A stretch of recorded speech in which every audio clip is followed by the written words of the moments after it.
Welcome, everybody, to another edition of the GioMoShow on 88.3 FM, WXOU, Auburn Hills, Michigan, Oakland University, and all your wonderful station identification features. I'm your host, Giovanni Mosher, your sports media director here at WXOU, and the GioMoShow is your home for all Oakland University athletics and beyond on 88.3 FM. I got a great show for you guys, as usual. We're going to be covering the usual updates. We got Oakland sports. Not many left, though. The summer is approaching, or the summer is basically here already, and we're down to just baseball in terms of current OU athletics. Currently, they are competing in the Horizon League tournament, so I'm going to give you updates on the Oakland baseball team, but we're going to give you a double feature of baseball today. That's right. The USPBL season has started last week. I told you I was going to talk about it last week, but I lied. Time conflicts would not allow me to do so. But I definitely want to get into it today for USPBL. I'm a diehard Hoppers fan. I love it so much. The whole thing that Jimmy John's Field and USPBL has built is something that I am just a huge fan of, you know, especially being so close, what it does for the community, and just it's a digestible way to watch and experience baseball, and we're going to talk all about it. We got updates on opening weekend, how all four teams in the league are competing. As well, we're going to have a little bit of NBA talk as well. One of the conference finals has wrapped up. One of them is continuing is continuing longer than people thought it would be, and that being the Eastern Conference Finals, Boston Celtics and Miami Heat. So we're going to give you updates on that. But before we get started, let me tell you about Bart's Pizza. Bart Basilico reinvented his father's pizzeria business by putting it on wheels. I'm talking a pizza food truck, baby. Bart and his wife Lauren travel all around Metro Detroit, cooking up homemade pies made fresh to order in their 4-layered pizza oven on wheels. You can find them on their website at eatbartspizza.com and on Facebook and Instagram as well at Bart's Pizza. His last name is literally Basil. Basilico, Basil. So you know he knows what he's doing. And while you're at it, make sure to grab a cannoli while you're there too. Bart's Pizza, it's too good. Well, let's get things rolling here on the GioMoShow with the OU baseball that I promised you guys.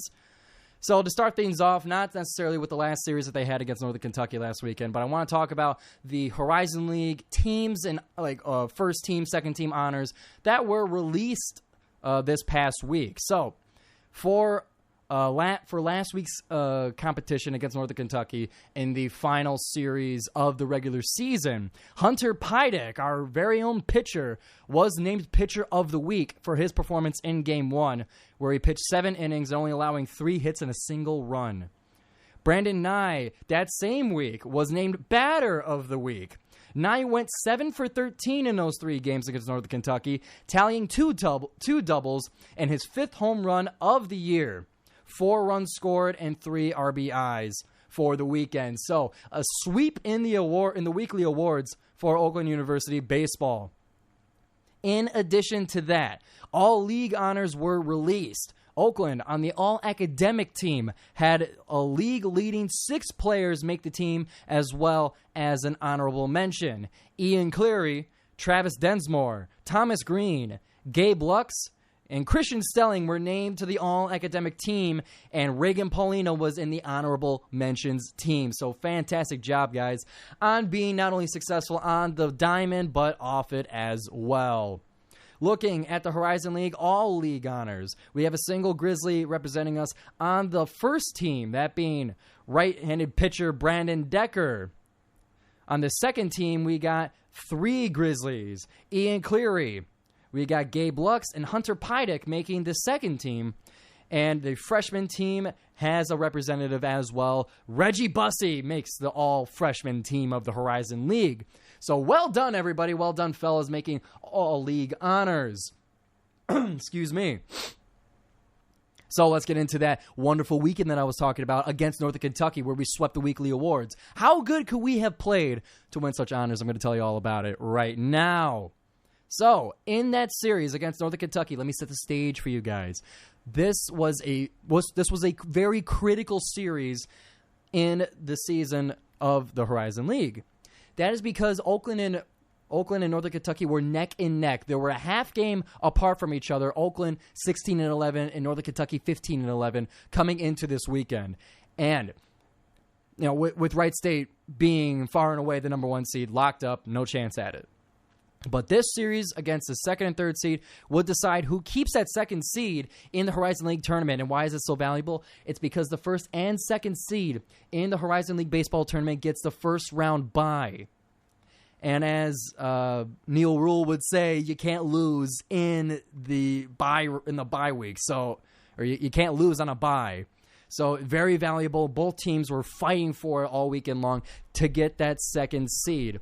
So game 1 belonged to Oakland. Oakland was hosting, by the way. So Oakland was able to take game 1 with a score of 4-1. The first inning is where most of the action took place. You heard all 3 of these games on WXOU. I was in the studio for this one. But for this game, the first inning was where all the action was. 3 home runs were hit by Oakland in the bottom of the first alone. 2 in a row by both Brandons. Brandon Nye, or Brandon Heidel was first, and Brandon Nye hitting home runs back-to-back for that early 2-0 lead. And then, not the next runner, but the following was Lucas Luz hitting another home run to take a 3-1 lead after the first inning, because Northern Kentucky was able to get home in the top of the first when they had their first chance at bat. But that's where the score stayed for all the way up until about the 6th inning, where another run was scored just to make it a 4-1 game. The score being frozen is a huge credit to Hunter Pydek, who, like I was saying before, won Pitcher of the Week for that performance, and was able to freeze the score and give Oakland the first game 4-1. Game 2 was a little bit different. Game 2, you heard on WXOU. You also heard and watched on ESPN+. I mentioned that because I was fortunate enough to get the call. Neil Rule is usually the man who does all the ESPN broadcasts for Oakland University Athletics. And because there was rain incoming for later in the evening, the game was originally scheduled to start at 2:30. Because of that rain, they had to push it up about an hour and a half to a 1 o'clock start. Neil was unable to make it in time because of his responsibilities at Woodward Sports, his show ending at 1 o'clock. So they needed somebody. And I was very fortunate, very thankful and grateful, and all the other Foles to get that opportunity to at least cover for the 2 innings until Neil got there. But once he got there at about the 2nd inning, I was able to call the rest of the game with him, which was just such a fantastic experience to kind of see how the professionals do it. So it was a lot of fun watching that game, and let me tell you what the actual game was like. This one was Northern Kentucky's game, and they took it with an iron grip. Northern Kentucky wins Game 2 11-9 to tie up the series. Northern Kentucky saved up all the runs for this game with the high score. So Oakland, they were able to take the early 2-0 lead by the 3rd inning. It was 2-0. But then found themselves very quickly in a 10-3 hole after the 6th inning. Northern Kentucky just kept going and going. Double home run, triple home run, another double. They just kept getting points after points, stacking it up until a 10-3 lead was taken by Northern Kentucky. And by then you thought the game was just a wash. And the weather was a little bit bad as that rain came a little bit earlier than expected. Not hard enough to cancel the game, but the rain was just tough, and it was an ugly game.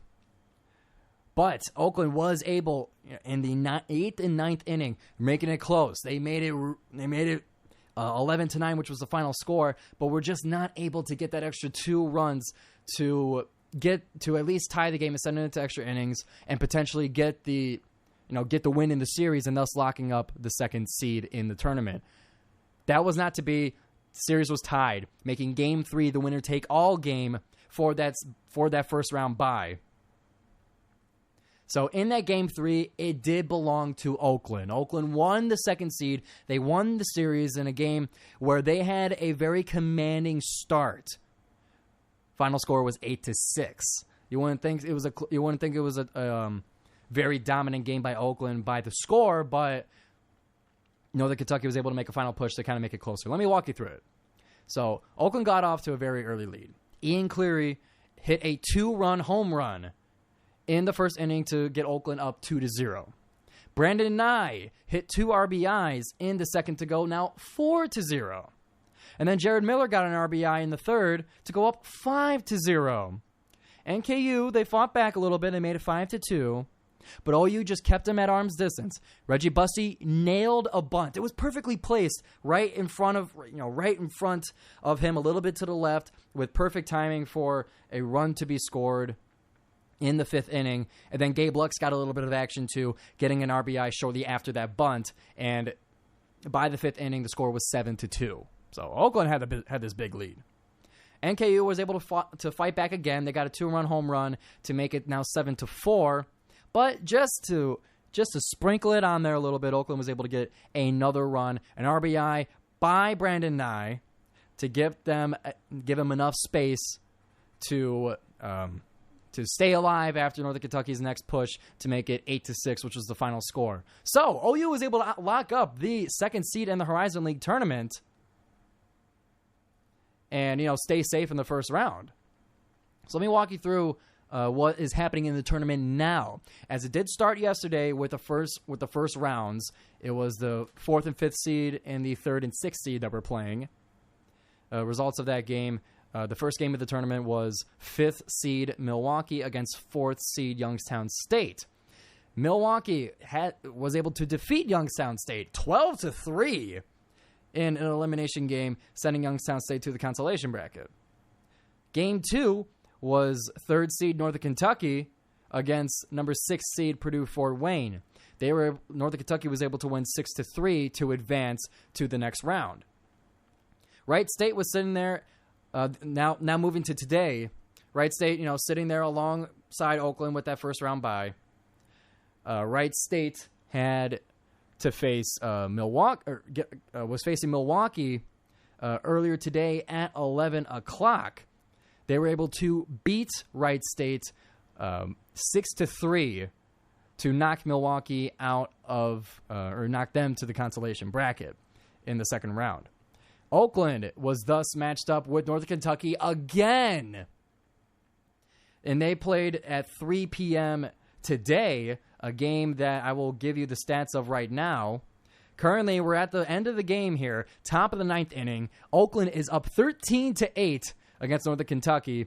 Currently, it's 2 outs, top of the 9th.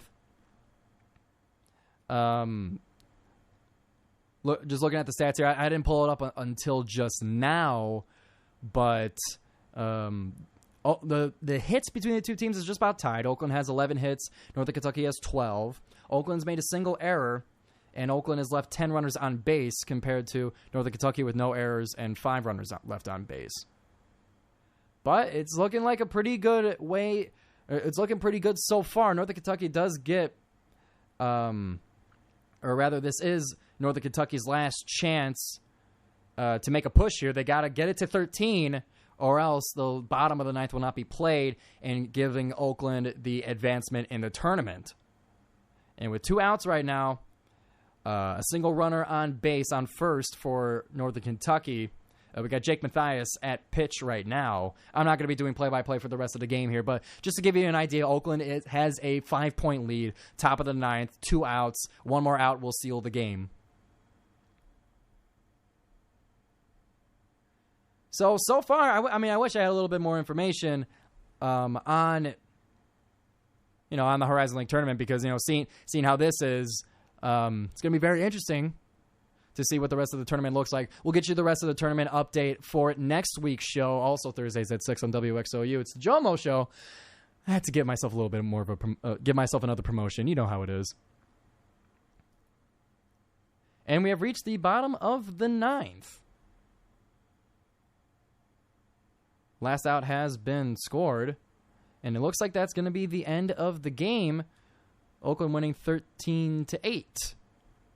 So well done to the Grizzlies, defeating Northern Kentucky once again. I'll tell you what, when I saw that Northern Kentucky was who we were facing in the tournament, I was a little bit nervous, because looking at the, if we go back to the Horizon League all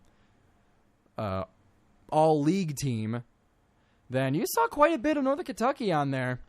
Northern Kentucky had 1, 2, 3,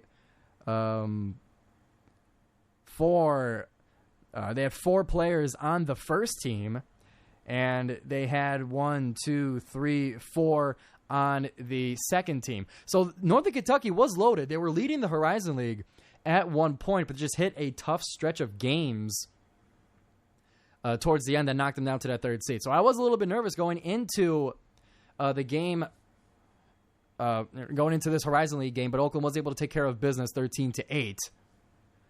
I'll give you more of the details for next week. I'll get into the box scores and plays of the game and such like that. We'll get into that next week. But Oakland advances to the 3rd round of the tournament. And you heard it live on the GioMoShow. So, because we're getting a little bit short on time here, I got 10 minutes to get through USPBL baseball and as well as the NBA. So be sure to stick around here for a wonderful interview. I'm going to be playing for you a pre-recorded interview that I had with WXOU's general manager, Logan Pizzurro. Now, when I say general manager, I don't mean our academic advisor. He's a student. He's a sophomore. He's a computer science major, but he knows just about everything there is to know about this station here. A fantastic person to work with, very cooperative, very supportive of what we want to do here at WXOU with sports, and he was the one that promoted me to sports media director from where I was previously a volunteer. So I'm very excited to get him on the show today, finally, because I had this thing recorded for quite some time, and now is the week where we release it. So very excited for that. That's going to be coming up at 6:40. So, correction, we got about 20 minutes to cover both of the topics here. So, getting finally to USPBL baseball that I've been just so excited to talk about on the GioMoShow. Throughout all summer long, you're going to hear about USPBL updates here on WXOU. I'm a big fan of what they do at Jimmy John's Field. They're right on M59 by Van Dyke, and I see him every time I drive by. I drive down to Oakland, drive down to the Chrysler Tech Center that I was able to win myself an internship at. So I drive by the Jimmy John's Field every day. Was not able to go to opening weekend, which I was so upset about because my Hoppers were playing in a doubleheader on Italian Heritage Night. So I picked a really good game to miss, and I'll tell you why in just a little bit here. But for those of you who are very confused, as saying, Giovanni, sports media director of WXOU and host of the GioMoShow, what is the USPBL? I've never heard of it. I've seen the sign for Jimmy John's Field, but I don't know anything about the USPBL. Let me tell you a little bit of background on this league. So the United Shore Professional Baseball League was established in 2016 and is a independent minor league baseball league. So it's not... if you look on the Major League Baseballs or minor league teams, you're not going to see, the Eastside Diamond Hoppers, my team. You're not going to see the Birmingham Bloomfield Beavers or the Utica Unicorns or the Westside Woolly Mammoths. Those teams are self-contained within Jimmy John's Field. They play each other solely, but they do still have players that are able to be promoted to the major leagues. We've seen a few players. I believe the pitcher on the Diamond Hoppers was able to get a spot with the Minnesota Twins. So congratulations to him. I'll get the name in just a little bit here. But these are professional players. And, it's a lot of fun to go to these games. Very affordable tickets and such. So it's a fantastic time. I really recommend you guys go check out a game. But let's get to the actual game here. So, for this season, the 2023 season, a little bit more background on this season. So, the Beavers are the reigning champions. They beat the at the time, three-peat champion Utica Unicorns in the USPBL championship game. So, the Beavers are the team to beat, but the Unicorns are not far behind. Mammoths are doing their best. So, talking about opening day, it was a doubleheader against of the Hoppers against the Woolly Mammoths. Diamond Hoppers were able to sweep the doubleheader in 2 sudden death games. So I say sudden death. And again, you're asking me, Giovanni, what's sudden death? I thought the team's going to extra innings when the score is tied at the end of the game. Not so, not in the USPBL. What they do instead is when they play only in 7 innings, and if the score is tied by the 7th inning, they don't do an extra innings traditionally. Rather, they have a unique set of rules that are as follows. So I'll just read it straight from the USPBL.com website. So sudden death is there's a coin toss that will take place at home plate between the managers of both teams. Home team will call their selection as the umpire tosses the coin. The winner of the coin toss will select whether they will take the field defensively or bat an inning. The team at bats will remain the same batting order as the previous inning, with the hitter making the last out placed at first base. If the team scores a run, they win. If they are held scoreless, the victory goes to the team on defense. So basically, you win the coin toss, you pick what you want to do, and if you're batting, you have a runner on first base, and your job is to get him home. If you're on defense, you got to get 3 outs. So that's the format that was played in both games of the doubleheader here. So game 1, the game was tied at 1-1 at the end, and that's what you give the final score as, because the defensive team in sudden death won. So let me take you through the game here. Not a whole lot of offensive action with a 1-1 game. So the game was held scoreless all the way until the 6th inning, when each team did get a run at the top and the bottom. The Mammoth starting pitcher, Kyle Bischoff, he pitched 5 innings with 8 strikeouts and no runs scored.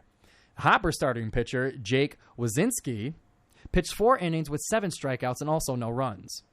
The Mammoths were the first to score at the top of the 6th inning. Center fielder Burke Dixon was batted in by a sacrifice fly by third baseman Alex Steinbeck. Hoppers were then able to respond in their following turn to tie the game. First baseman Joe Burke batted in shortstop Alex Pupp for the single score. So when the game was brought to sudden death at 1-1, Hoppers were able to win by holding strong on defense, not allowing that single runner on first base to get home, and thus they claim Game 1 final score 1-1. Because no one scored at the end, and they keep it 1-1, giving the win to the Hoppers. Game 2, a lot more fireworks for this one. Not actual fireworks; those are on Fridays. This game was played on Saturday. Every Friday at USPBL they do fireworks. So Game 2 was also for the Hoppers, 5-4. A lot more offense in this one. Still came down to sudden death. The Hoppers pitcher Luke Drummond pitched 4 innings with 6 strikeouts, but with 4 hits and 2 runs allowed. Mammoth started the scoring at the top of the first to go up 1-0. With an RBI by infielder Nick Webra that brought home center fielder Burl Dixon. Dixon also stole 2 bases on his way to getting home. He stole second and third before getting batted in. Hoppers were able to then gain a 2-1 lead in the bottom of the third with 2 runs. Alex Pupp got 2 RBIs, bringing home center fielder Chris Lazzetta and infielder Anthony Flores. The Mammoths were then able to respond and tie the game with a single run at the top of the 4th inning. First baseman Priamo Lozada, I love that name, batted in right fielder Francis Florentino. Also love that name. Mammoths were then able to actually extend the lead 4-2 at the top of the 5th inning. Infielder Nick Webra gets an RBI batting in Burl Dixon. And then Priamo Lozada, or Lozada, those are different guys. Oh, no, they're the same guy. Whoops. Priamo Lozada gets an RBI batting in Nick Webra. Then, this game's going back and forth. You could tell by the way I'm describing it. Game was going back and forth the whole time. Hoppers were able to tie the game 4-4 at the bottom of the 5th. Joe Burke bats in Alex Pupp, and then the Mammoths have an error that allows second baseman Chandler Dunn to score and tie the game. So without that error, Mammoths would have had the 4-3 lead, but with that error, 4-4 is the score after the 5th inning. So the game was sent yet again into overtime at 4-4, or into sudden death at 4-4. This time, the Hoppers, they were designated to go on offense. They had the batter on first base. They had to score. And that's exactly what they did, baby. They're able to score that runner and win the game 5-4. Unfortunately, the play-by-play did not describe the play in extra innings. But all that matters is that the Hoppers win, baby. Hoppers are undefeated. They're 2-0 on the season. They were last place. They were 4th seed last year going into the USPBL playoffs. This year, undefeated, 2-0, baby. Worst to first. I called it. You saw it on my Instagram page. Worst to first. That's what's going to happen for my Hoppers, baby. And I couldn't be happier. Yeah, I said it. So to give another update, there was a game played on Sunday. This was originally supposed to be the opening day game, but it was rained out, and thus canceled the game they played again on Sunday. So this is the Beavers and the Unicorns. They went the following day. They played on Sunday, and the theme of that game was Bark in the Park, celebrating dogs everywhere. So everyone was bringing their pets. They walked them around the bases, and they had a little competition for who can lick all the peanut butter off of a plate. So they had 2 dogs competing for that. A lot of fun. I saw it on the. They have a little summary video for each game. So the Unicorns were able to get revenge from last year's championship game. Like I mentioned, the Beavers were able to beat them in the championship game, but this game belonged to the Unicorns as they were able to win 8-6. The game also went back and forth like Game 2 of the Hoppers and Mammoths. But in the 4th inning, the Unicorns were able to get, there was a 4-run inning scored by the Unicorns that was able to make the difference in the game. And the player of the week was actually on the losing Beavers team. Chris Davis was 4 for 4 at bat, 4 home runs, and 3 RBIs scored in that game. So it was a very convincing player of the week for USPBL. So for this week, games coming up Friday at 7. You got Beavers and Hoppers on Mental Health Awareness Night. And then Saturday at 5:30, you got Mammoths and Unicorns in a doubleheader on Country Music Night. So be sure to head to Jimmy John's Field to get yourself some USPBL action. Moving on to the next topic of the GioMoShow here. I told you I would be covering the NBA playoffs, and that's what I'm going to do. Now, for me, like I mentioned before, I'm not the biggest basketball guy. I watch it. I like it. I pay attention to it, but I'm not the super precise with the way the game is flowing, the way the coaches make decisions and stuff. If you want action like that, if you want detailed analysis on the NBA and basketball, check out Jake's Takes, hosted by Jake Masucci. Check him out on Spotify. Jake Masucci is a student manager of Oakland's men's basketball team, and he does a fantastic job breaking down basketball at a very high level for someone as young as him. He's just a freshman here at Oakland University. So if you want super, super detailed analysis of basketball, then I would check out Jake's Takes. But for my account of it, this championship round is kind of crazy. So you got the Nuggets. They were able to sweep the Lakers 4-0 to get to the Western Conference Finals for the first time in their franchise history. You had Jamal Murray go nuclear, averaging 32.5 for the series. And just insane efficiency. He was just raining threes. It was like an avalanche of points scored, and it was fascinating to watch. And then you got Nikola Jokic. Of course he's going to do his thing. Of course he's going to be a wizard on offense, doing stuff we've never seen a center do before. They were able to sweep the Lakers 4-0 and cause LeBron to say that he might be considering retirement. Now, if you believe that he's going to actually be retiring after this series, then you're insane. I'm sorry. That is complete nonsense that LeBron would retire after being swept in the conference finals like this. I mean, let me back up a little bit. After being swept, yeah, you're going to be negative. You're going to be thinking about it. You just got swept in the conference finals. You're trying to get to your 11th NBA finals. You're going for your 5th ring. To many people, that would put you as no doubt the greatest player of all time, and you just got swept. So yeah, you're going to be a little bit negative when you go to the post-game press conference. To me, of course he's going to be upset. He's a human. I've seen people have takes of everything he does is calculated and deliberate, He's a human. Are you serious? I think that's nonsense that he's going to be retiring because of how adamant he was about playing until he could play with Bronny. And if this is the level that he is at this age, he can have a few years where he goes down and just be able to play with his son. Like, he's got a little bit ways to go before he drops down to, okay, I should just retire level. But I think it's nonsense that he would retire. Maybe it was a media grab. Maybe he was looking for attention. Maybe this and that. It could be that, but there is no way that he's going to be retiring. I think that's just media stuff. But nonetheless, the Nuggets are in the finals. They get quite a bit of time to rest before it starts. Next week here on the GioMoShow, I'm going to have my executive producer on once again, Nino Mosheri. We're going to have another episode of Fraud Watch before the NBA Finals, and then we're going to have a little bit of Fraud Watch after the NBA Finals. So be sure to tune in next week, Thursday at 6 o'clock, to hear that.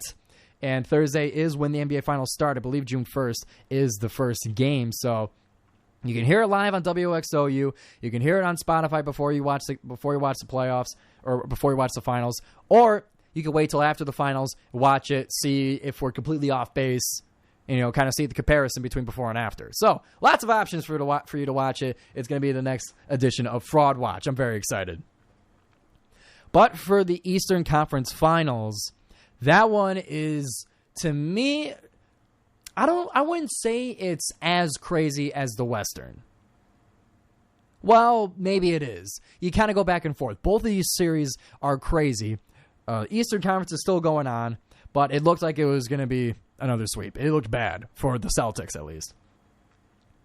Boston in game, you're looking at game 3. They're down 2-0 in the first place. They lost 2 games at home against the 8th seed Miami Heat. And maybe the 8th seed is underselling them. Maybe it's not even relevant given playoff Jimmy and the effect he can have in the playoffs. Maybe it's not fair to call them an 8th seed, but they're an 8th seed. And Boston is the 2nd or 3rd seed. I can't remember. And they lost 2 games at home to start the series. They lost the home opener against the 76ers in the series before in the second round. For some reason, the Celtics cannot win at home. Not at least not the way they should. I think, home court advantage should be a huge thing especially in the playoffs, especially for a historic franchise like the Boston Celtics, especially for the 2nd or 3rd seed. Again, I can't remember. But they can't get it, for whatever reason, they just can't get it together. So they're down 2-0 going into Miami for game 3. And it's how do I put this? I'm struggling with my words here, but there was just no guts, no backbone, no drive, no idea what they're doing. That's how I'll put it. It was just you couldn't believe what you were watching.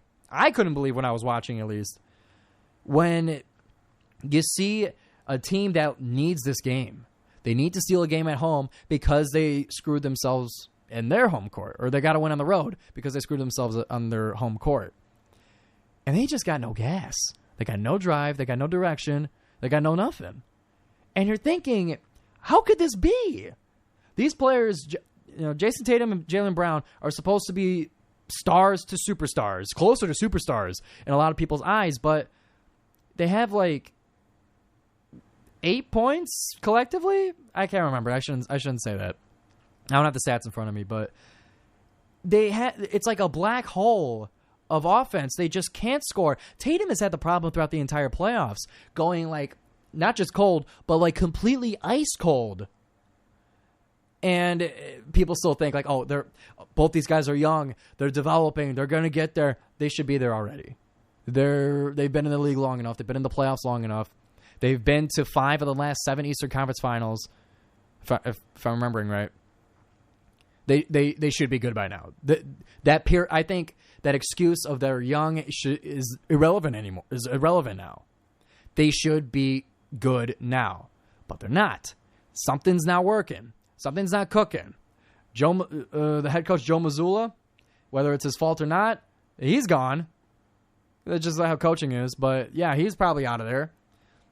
And he's trying to take the heat for the team, ironically, by saying that in that Game 3, it was all his fault. He didn't get them ready. He didn't do this.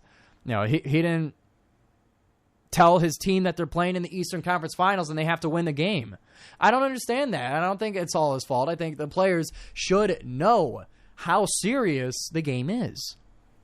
You shouldn't, for anybody, you shouldn't have to convince them to try, to convince them to win.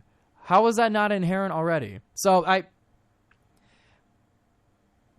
it was embarrassing. They're able to win Game 4 and stay alive, but now they're still down 3-1. And they got all these tough guy tweets coming out like, you don't want us to win this game, or that being Game 4. You don't want us to win. You don't want to see us win. It's like, you guys are down 3-0. You guys are now down 3-1. It's insane. The Celtics are insane. I didn't like them. I don't really like them in the first place, but I'm happy the Heat are getting what they deserve. The Heat have, you could call their run lucky, but I would say that they have a fantastic run. They're a lot of fun to watch. They're a team that I just love watching them. I love watching them. I went to a Heat game when I was in Miami for spring break. I got a hat. They gave you little like towels on every seat, so I got a little bit of Miami merch, and I'm happy it's not going to waste. So that's your little update on the NBA playoffs here. I'm going to be running up against it here as Roosevelt for the summer sessions. The next DJ that's going to be coming up on WXOU at 7 o'clock. I'm going to be playing for you all I can of my interview with Logan Pizzaro. It might get cut off a little bit there, but that's my fault. I talked too long. But you can also find that interview as well as this update on the GioMoShow. You can find it on Spotify and on YouTube as well. So if you miss it, don't worry. We got you for backup. But we'll be right back on 88.3 FM WXOU. It's the GioMoShow.